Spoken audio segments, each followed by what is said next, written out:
Bismillahirrahmanirrahim. Assalamualaikum warahmatullahi wabarakatuh. Halo anak-anak, apa kabar semuanya? Semoga kita semua selalu diberikan kesehatan dan lindungan oleh Allah Subhanahu wa Ta'ala. Amin ya Rabbal Alamin. Sebelum kita memulai pembelajaran hari ini, marilah kita berdoa terlebih dahulu. Bismillahirrahmanirrahim. Rabbi zidni ilma warzuqni fahma. Amin. Nah anak-anak, siapakah Nabi Muhammad?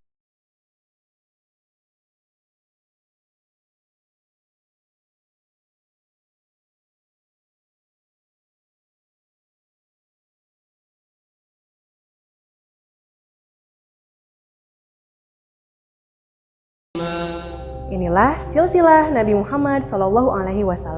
Muhammad bin Abdullah bin Abdul Muthalib bin Hashim bin Abdul Manaf bin Qusay bin Kilab bin Murrah bin Ka'ab bin Lu'ay bin Ghalib bin Fihr bin Malik bin An-Nadar bin Kinana bin Khuzaimah bin Mudrika bin Ilyas bin Mudor bin Nizar bin Ma'ad bin Adnan. Nabi Muhammad SAW adalah nabi terakhir dari 25 nabi dan rasul. Dan tidak ada nabi dan rasul sesudahnya.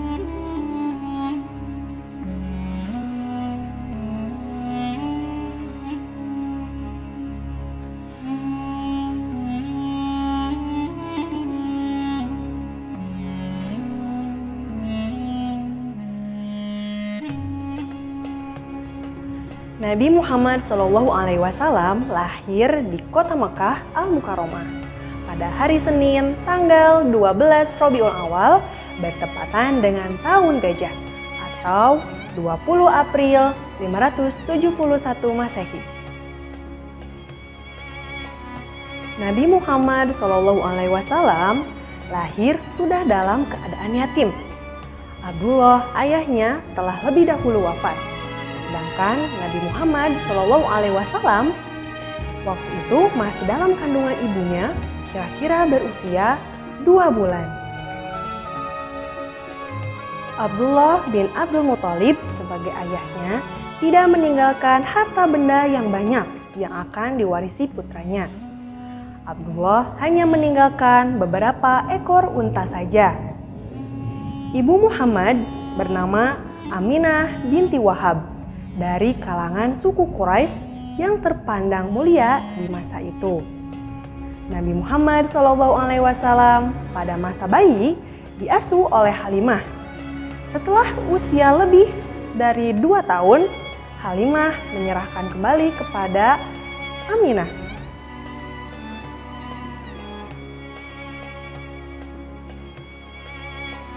Pada masa kanak-kanak, Nabi Muhammad SAW diajak pamannya Abu Thalib mengembala kambing. Ia senang dengan pekerjaannya dan sayang pada hewan. Karena itu, paman Nabi Muhammad sering menyebutnya si cerdas yang lincah dan baik. Pada usia muda, Nabi Muhammad SAW terkenal tabah, sabar, bertanggung jawab, bekerja keras, dan sangat jujur. Sehingga ia diberi julukan Al-Amin, artinya terpercaya. Pekerjaan yang digelutinya saat itu adalah berdagang ke negeri Syam. Pada usia 40 tahun, beliau diangkat menjadi Rasul. Berdakwah mengajak umat manusia menyembah Allah Subhanahu wa Ta'ala dan meninggalkan kemusyrikan, yaitu menyembah terhadap berhala. Nabi Muhammad SAW mempunyai kebiasaan. Bismillahirrahmanirrahim. Iqra' bismi rabbikal ladzi khalaq. Khalaqal insana min 'alaq. Iqra' wa rabbukal akram. Alladzi 'allama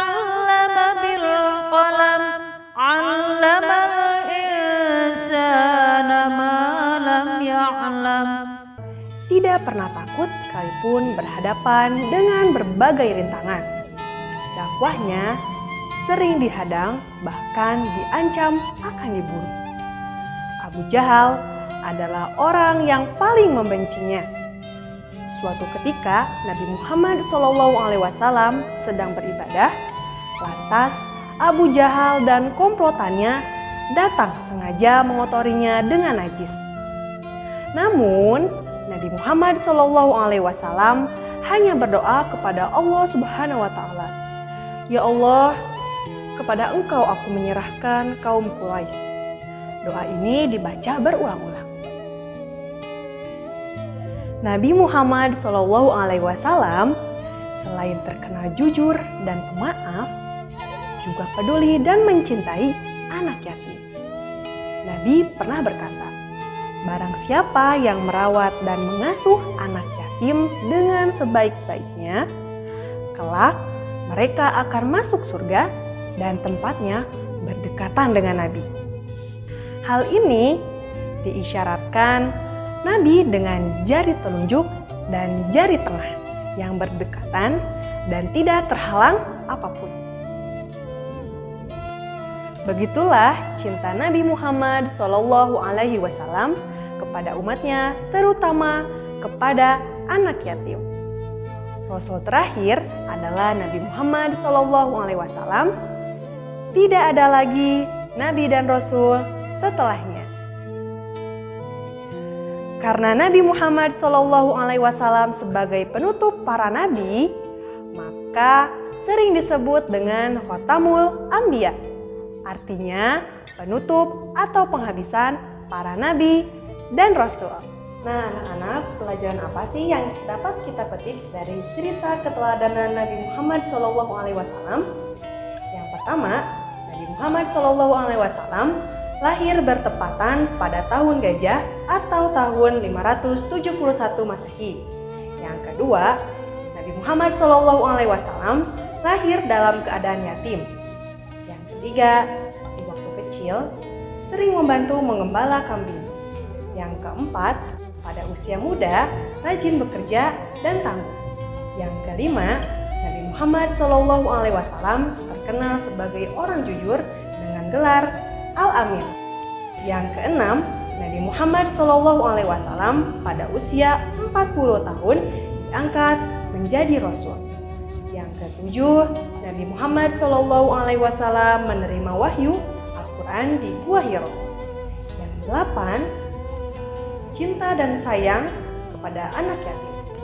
Yang kesembilan, Nabi Muhammad SAW adalah Khotamul Anbiya, yaitu Rasul terakhir.